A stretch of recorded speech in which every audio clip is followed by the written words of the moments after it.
మూడున్నరేళ్లలో చంద్రబాబు ప్రభుత్వం పోవడం ఖాయం. నేడు వైఎస్ జగన్ సంచలన ప్రెస్ మీట్.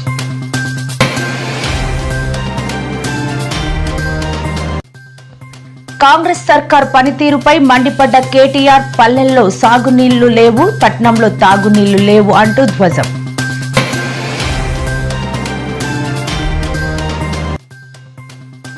మంగళగిరిలో మరో 2,000 మందికి త్వరలో ఇళ్ల పట్టాలు ఇస్తున్నట్లు వెల్లడించిన మంత్రి నారా లోకేష్.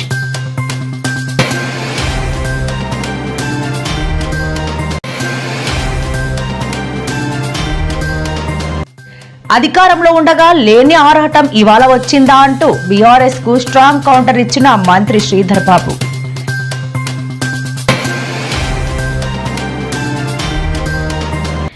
నటుడు రవితేజ ఇంట్లో విషాదం. ప్రగాఢ సానుభూతి తెలిపిన పలువురు సిటీ ప్రముఖులు.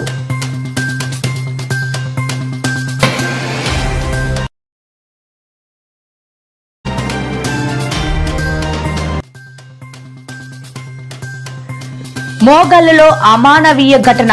మహిళను చెట్టుకు కట్టేసి రాత్రంతా చిత్రహింసలు.